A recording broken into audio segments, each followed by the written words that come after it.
कितना सुंदर कहा है। सोमवार का उद्यापन कर लो, एकादशी का उद्यापन कर लो, संक्रांति का उद्यापन कर लो, अधिक मास का उद्यापन कर लो, छठ का उद्यापन कर लो, तीज का उद्यापन कर लो, चतुर्थी का उद्यापन कर लो। तुम्हारी मर्जी पड़े, जितने व्रत तुम करती हो उसके उद्यापन करो। पर शास्त्र कहता है उस उद्यापन में घर के लोगों को नहीं गिना जाता। उस उद्यापन में सौभाग्यवती माताएं जो तुम्हारे नगर की हों, मोहल्ले की हों, जो तुम्हारे परिवार की नहीं दूसरी हों, उनको उस उद्यापन में गिनो। उसका कारण क्या है कि परिवार वाले तो जिंदगी भर खाते रहते हैं, तुम्हारे यहाँ हर कभी आ जाते हैं, तुम उनको बुला भी लेते हो, खिला भी देते हो, दे भी देते हो। परिवार को दिया दान नहीं कहलाता। जब दूसरी कोई सौभाग्यवती नारी तुम्हारे यहाँ उद्यापन में भोजन कर कर जाएगी तब वो दान कहलाए। परिवार में से गिनना है तो बहन बेटी को गिन लो, परिवार में से गिनना है तो भांजी को गिन लो, परिवार में से गिनना है तो कोई भतीजी को गिन लो। पर हमने हमारी 4 जेठानी है, चारों को हमने उद्यापन में गिन लिया।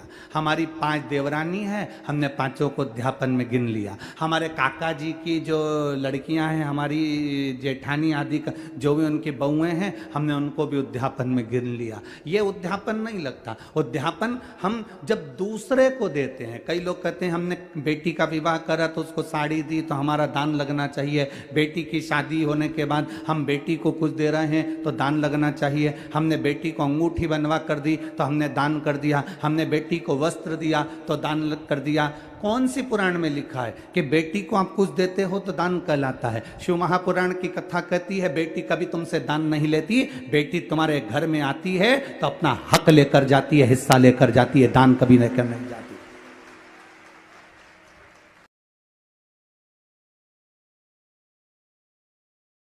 बेटी को दान दे दिया, एक आध दिन काले कोट वाले भैया को लेके आ गई ना, अगर एक दिन आ गई ना काले कोट वाले को लेके, फाइल माइल सब लेके, उस दिन फिर तुम जी जी जी जी करते रहोगे। एक साड़ी देकर कभी ऐसा मत मानो कि हमने बेटी को कुछ दे दिया, हमने बेटी को कुछ प्रदान कर दिया, हमने दान दे दिया। बेटी कभी दान नहीं लेती, बेटी तो खुद दान में जाती है। उसको हमारे यहां सनातन धर्म में कन्यादान कहते हैं। बेटी तो खुद दान में जा रही है।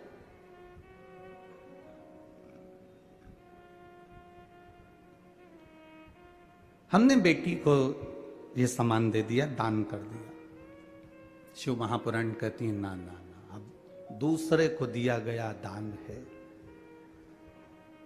दूसरे को प्रदान किया गया पुण्य है।